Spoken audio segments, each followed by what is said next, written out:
buenas noches. Soy Paulina Mercado.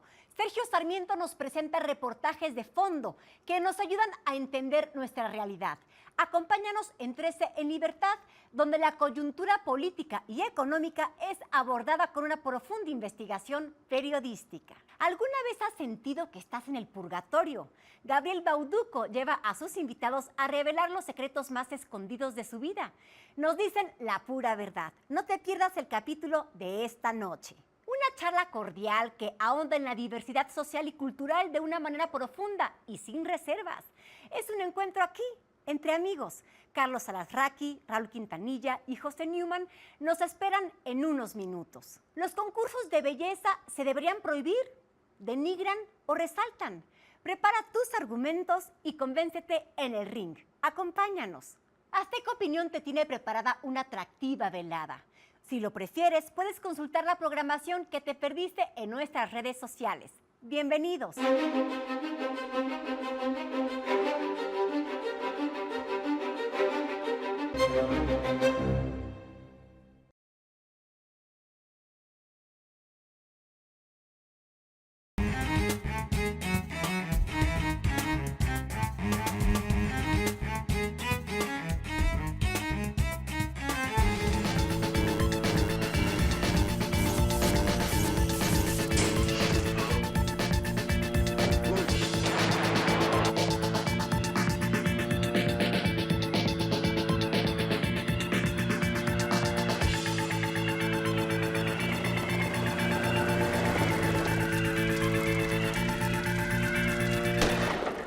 Mi nombre es Sarmiento, Sergio Sarmiento.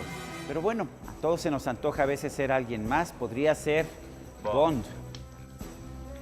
James Bond. ¿Y por qué querríamos ser James Bond? Bueno, no solamente el espía más famoso de la historia, sino también un hombre pues que parecía tenerlo todo.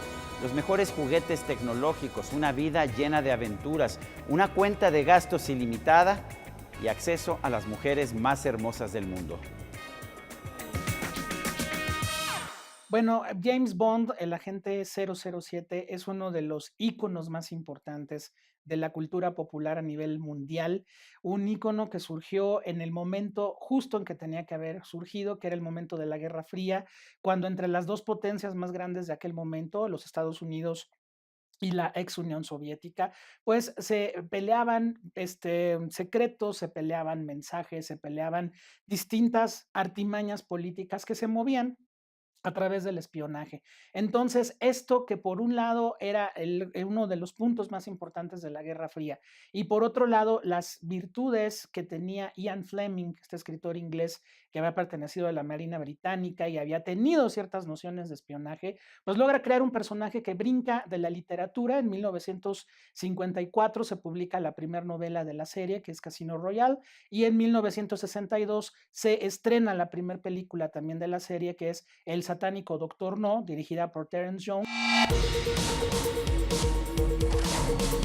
James Bond nunca ha existido en la vida real. Fue un producto de la imaginación de Ian Fleming, un hábil escritor inglés. Su conocimiento de la vida cosmopolita de la gente adinerada surgió del hecho de que él mismo era producto de una familia acomodada, aunque su padre murió en la Primera Guerra Mundial cuando él era apenas un niño. El joven Fleming se educó en las mejores escuelas británicas como Eton y Sandhurst y en universidades de Alemania y Suiza. Más tarde trabajó para la inteligencia naval británica durante la Segunda Guerra Mundial. De esta experiencia abrevó para inventar a su espía James Bond, un hombre culto, inteligente, cosmopolita y de amplias habilidades lingüísticas. Fleming también era un seductor como Bond. De hecho, sedujo a la esposa de un vizconde que finalmente se divorció, se casó con él y le dio una hija. Me encuentro en el Palacio Postal de Correos de México, en el centro de la Ciudad de México. Y me preguntarán ustedes por qué estoy en este tan bello edificio, tan característico de nuestra ciudad. Bueno, aquí se filmaron varias escenas de la película Licencia para Matar de James Bond. Ian Fleming, el autor de la novela, escribió la primera de sus novelas de James Bond en 1953, la publicó en ese año, se trataba de Casino Royale. El éxito fue inmediato. De hecho, siguió escribiendo novelas Ian Fleming y cada vez había más lectores para sus novelas, no solamente ya en la Gran Bretaña, sino también en los Estados Unidos, en Canadá y en muchos otros países del mundo. De hecho, ya para el final de su vida, Ian Fleming había logrado vender 30 millones de novelas de James Bond. El éxito, de hecho, no terminó allá cuando él falleció, sino que siguió aumentando de manera espectacular. Ya, de hecho, en la actualidad se han vendido en total más de 100 millones de novelas de la serie de James Bond. Ian Fleming también, a propósito, escribió otros libros que tuvieron también éxito, como Chitty Chitty Bang Bang, una novela para niños, pero que no era de la serie de James Bond.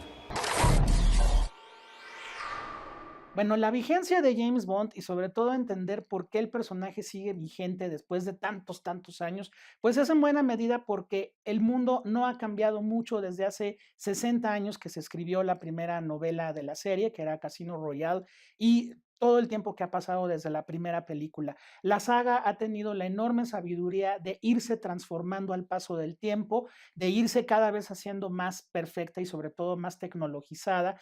Creo que el paso que hemos tenido de Sean Connery a Daniel Craig ha sido muy importante porque el Daniel Craig, el James Bond de Daniel Craig, es un mucho más cercano personaje a nosotros.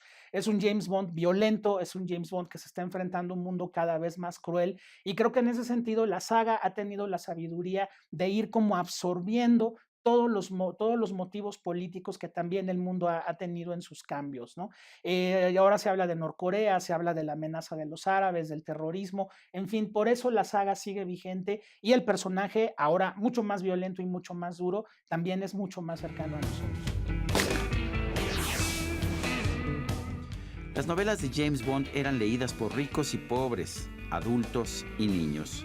El presidente John F. Kennedy de los Estados Unidos era un ávido lector de la serie. La popularidad de Bond se multiplicó, sin embargo, a partir de 1962. Ese fue el año en que salió a la luz la primera de las películas del espía británico, Doctor No, con Sean Connery en el papel de Bond y una espectacular Úrsula Andress como la primera de una larga y atractiva serie de chicas Bond. Si bien las películas no siempre fueron bien recibidas por los críticos, se convirtieron desde un principio en éxitos de taquilla y crearon un género especial, el del agente secreto elegante, seductor y un tanto cínico. La serie se ha mantenido durante más de medio siglo. Sean Connery fue reemplazado por George Lazenby como James Bond en una cinta al servicio secreto de Su Majestad, aunque después Connery regresó para filmar Los Diamantes Son Eternos. Después vinieron nuevos actores protagónicos: Roger Moore, Timothy Dalton, Pierce Brosnan y el último, Daniel Craig.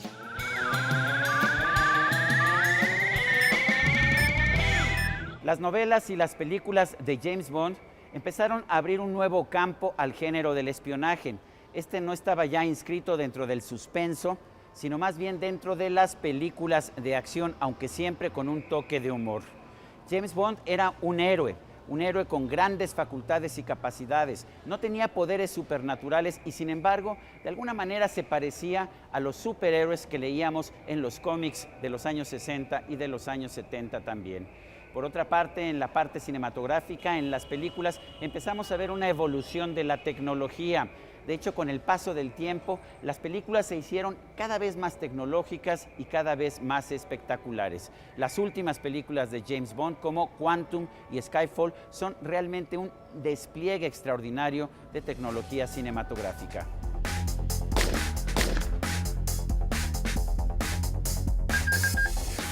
La diferencia, yo creo, más importante entre el James Bond actual, que lo encarna Daniel Craig, al James Bond de hace 50 años que interpretaba Sean Connery, pasando por todos los demás, George Lazenby, Roger Moore, Timothy Dalton o Pierce Brosnan, es que estamos ante un James Bond completamente adaptado a un mundo moderno, a un mundo cruel. Es un James Bond que se atreve a golpearse, que se atreve a llenarse de sangre, que sufre el desamor y que sobre todo sufre la decepción cuando es traicionado. animado. Creo que este James Bond de Daniel Craig es mucho más humano que la figura caricaturesca, por ejemplo, de Roger Moore, o la figura demasiado masculina de Sean Connery. Creo que, por ejemplo, Daniel Craig es mucho más cercano a George Lazenby, ese actor que nada más filmó una película como James Bond, que era Al servicio secreto de su majestad, y que en ese sentido la rudeza de George Lazenby, la falta, digamos, de porte y al mismo tiempo de elegancia, pero una rudeza como actor que lo hacía más cercano, por ejemplo, a John Garfield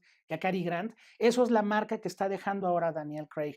Es un James Bond que se está adaptando a los nuevos tiempos, a la nueva violencia y sobre todo un James Bond mucho más cercano también al James Bond de Ian Fleming. El James Bond de Ian Fleming era un hombre muy cruel, muy violento, alcohólico también, y que no se tentaba el corazón para asesinar, cosa que de repente, sobre todo en la etapa de Roger Moore, se volvió casi patética por la caricatura que se hacía del personaje. Las películas de James Bond no son para niños, son para un público adulto que quiere ver aventura, quiere ver chicas guapas y sobre todo la posibilidad de ser un héroe que también es un espía internacional.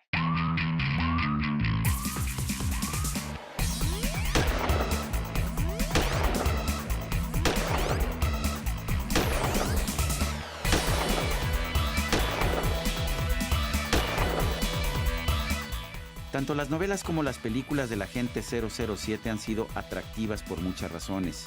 La más clara es que ofrecen un entretenimiento rápido y de excelente factura, así como un toque erótico que sin embargo nunca se pasa de tono y nunca muestra un desnudo completo. Para los británicos de la segunda mitad del siglo XX y principios del siglo XXI, las aventuras de Bond mostraban a un Reino Unido todavía protagónico en cuestiones internacionales, cuando la verdad es que ese papel ya había desaparecido en buena medida. Los públicos de Estados Unidos y otros países del mundo, por otra parte, encontraban en Bond un personaje refinado y con un irresistible acento británico. My name's Bond. James Bond. James Bond.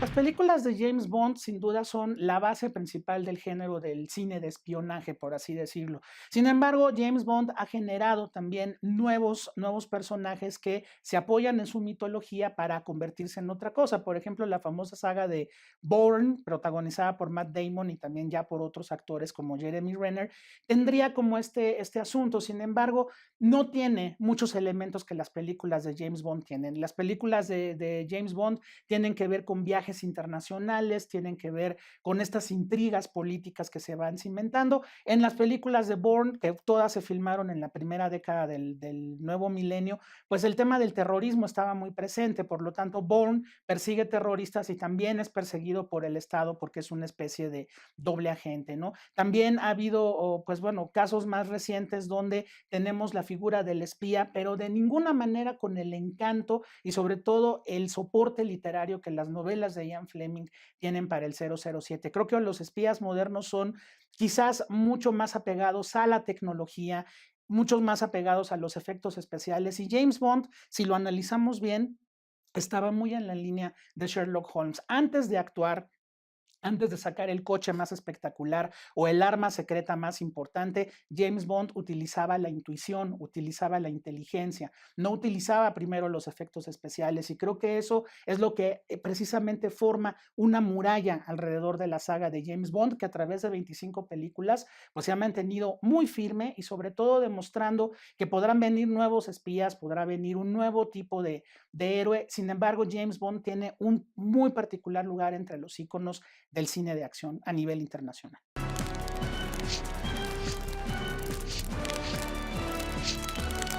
Ian Fleming, el autor, era un fumador y bebedor empedernido.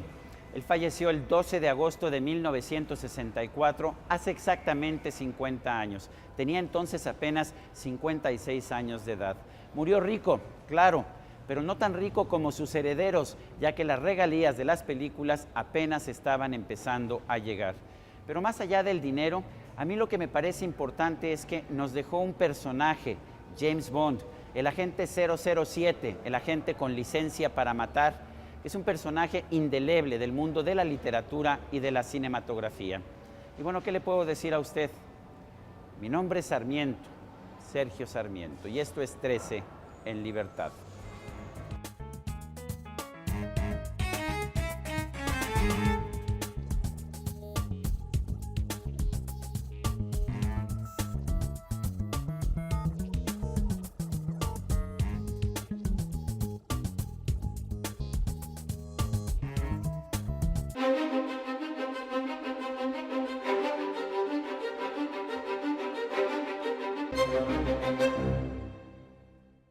Terminaron las furiosas disputas en el Congreso de la Unión y ya no escucharemos tantas miles de veces la frase de reformas estructurales. En los gobiernos de Vicente Fox y Felipe Calderón, la letanía fue que México no crecía por carecer de reformas. Ambos panistas no pudieron llevarlas a cabo y desde antes de iniciar su campaña presidencial empezó a mencionarlas el hoy jefe del Ejecutivo, Enrique Peña Nieto. Primero fue aprobada la laboral, pero con ella no hay avances y la clase trabajadora está en peores condiciones salariales y padece una creciente carestía de la vida.